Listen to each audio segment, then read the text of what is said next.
Hello student. Today I am going to discuss chapter 8, how do organisms reproduce. Objectives of this chapter will be reproduction involves creation of DNA copy and additional cellular apparatus by the cell involved in the process. Various organisms use different modes of reproduction depending on their body design.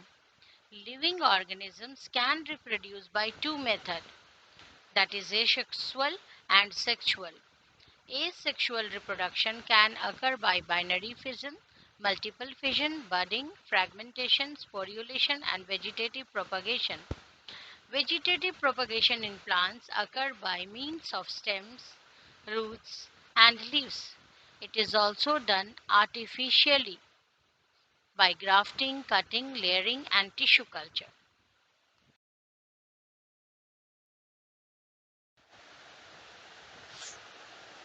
First of all, I will discuss what is reproduction. Reproduction is the process by which living organisms produce new individuals similar to themselves. It is one of the most important characteristics of living organism as it ensures perpetuation and survival of a race. The process of reproduction ensures continuity of life on the earth. Do organisms create exact copy of themselves? Organisms produce similar offsprings but not exact copy of themselves. The offsprings have similar body structure and similar genetic blueprints in their cells. At the cellular level, reproduction involves first making a copy of its DNA and creating the cellular apparatus for the new cells. Then the nucleus divides and separates the two copies of DNA. Finally, the cytoplasm divides and separates the cellular apparatus. Thus, a cell divides to produce two new similar cells. DNA carries information for making protein. Any change or error in the copying of DNA sequence will change the structure of protein formed. The altered protein may change the basic body design.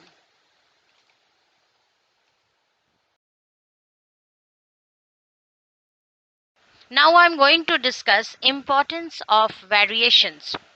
Reproduction involves the replication of DNA. If the replication is exact, the body design and features of the organisms are maintained across generation. Thus, reproduction provides stability to the population of a species. But reproduction also provides variation. Variation is important for the survival of a species over a period of time, but it may bring advantages and disadvantages to the organism in which it occurs. All organisms are exposed to certain environmental conditions. They adapt to cope with even slight change in the environment.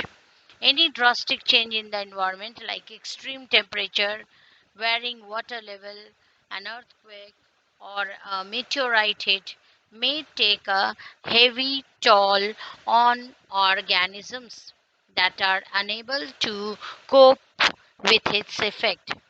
Variation gives some individual in a population the ability to cope with the changes that others cannot withstand.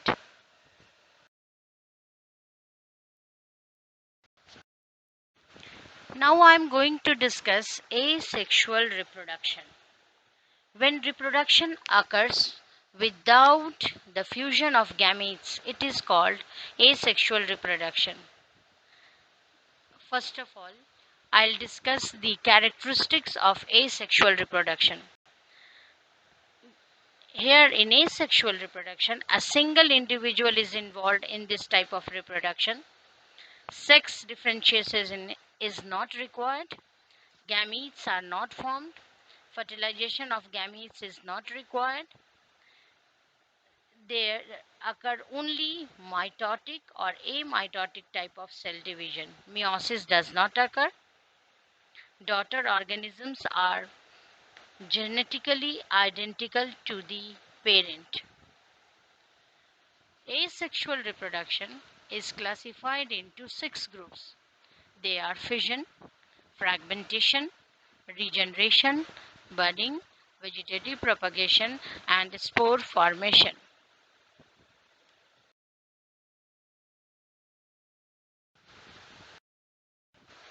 What is fission? In this process, the organism simply divides or splits into two or more equal sized parts. Each part later becomes a complete organism. Fission, it is of two types. One is binary fission and the another one is the multiple fission. Binary fission. In this method, an organism divides and forms two individual. First, the nucleus divides and forms two nuclei. Then the cytoplasm divides and forms two daughter cells. Example, amoeba, paramecium, etc. Multiple fission. In this method, one organism divides into many daughter cells. As you can see this in Plasmodium, malarial parasites, etc.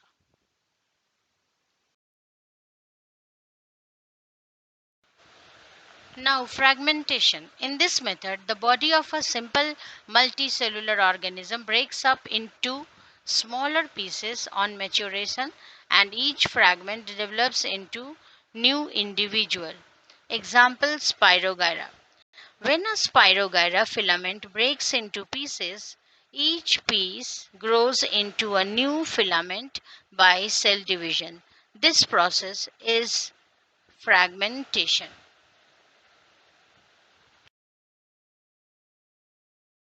Now I am going to discuss regeneration. Many fully differentiated organisms have the ability to give rise to new individual organisms from their body parts. That is, if the individual is somehow cut or broken up into many pieces, many of these pieces grow into separate individual. For example, simple animals like hydra, planaria, you can see in the diagram, and starfish can be cut into any number of pieces, and each piece grows into a complete organisms. This is known as a regeneration. Regeneration is carried out by a specialized cells. These cells proliferate and make large number of cells.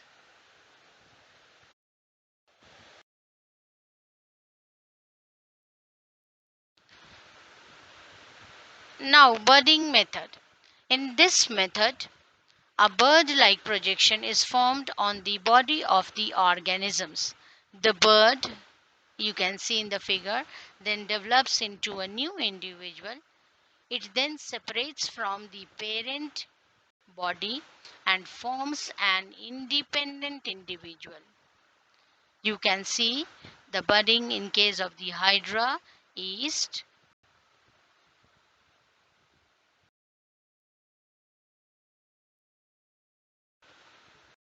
going to discuss vegetative propagation. It is the process of asexual reproduction in plant where parts of the body such as root, stem, leaf, etc. detach from the parent body and develop into a new self-supporting plant. It is of two types. First of all, I am going to discuss the natural method. Natural method, it is of three types. By root. In certain plants, you can see in the figure, example sweet potato, dahlia, etc., the adventitious root becomes thick and tuberous because of the accumulation of food material. Birds develop in such root. When these bird bearing tuberous roots are put into the soil, New plants are produced through vegetative propagation.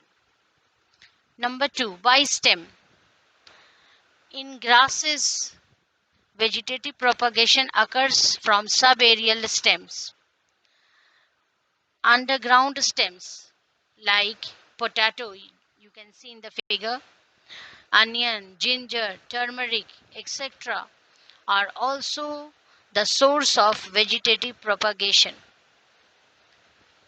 Number 3, by adventitious buds on leaves. The fleshy leaves of certain plants like Bryophyllum, you can see the Bryophyllum leaves in the figure, bear adventitious buds inside the notch present along the margin of the leaves. When these buds containing leaves fall on soil, each bud gives rise to an independent plant.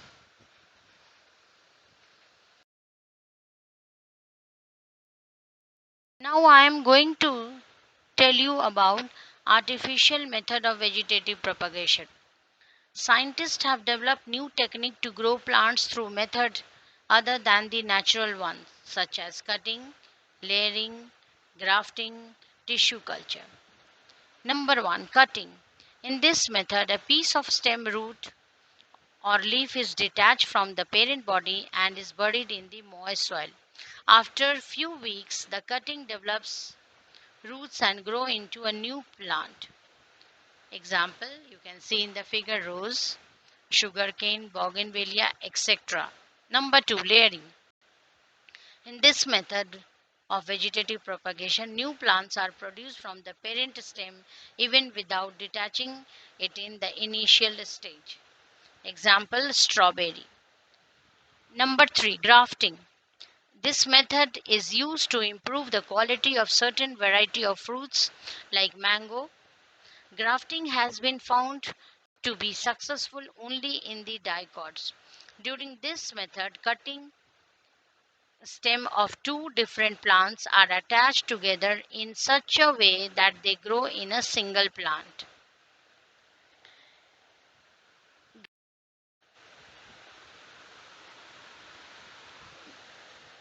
Example, mango, etc. Tissue culture. In this method, a small piece of plant tissue are isolated from the growing part of the parent stalk. These pieces are put into suitable culture medium.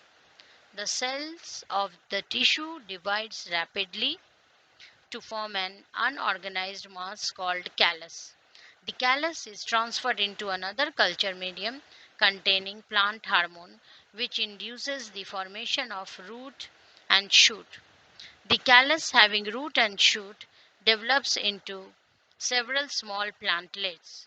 Each plantlet is then transplanted into soil to grow as an independent plant.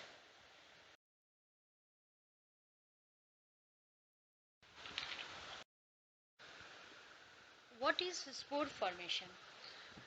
You know, in lower plants like algae, bacteria, fungi, etc., spore formation is a common form of asexual reproduction.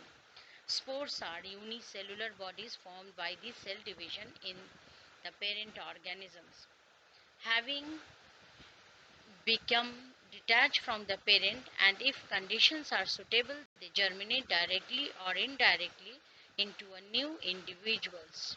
Spores are generally very small and light, thereby easily dispersed by wind, water, and animals. Some have thick resistance wall which enables them to survive even in unfavorable conditions. During the growth of a fungus plant, Rhizopus, small round bulb structure develops at the top of erect hyphae. You can see in this figure. Such structure are called sporangia. Inside each sporangium, nucleus divides several times and each nucleus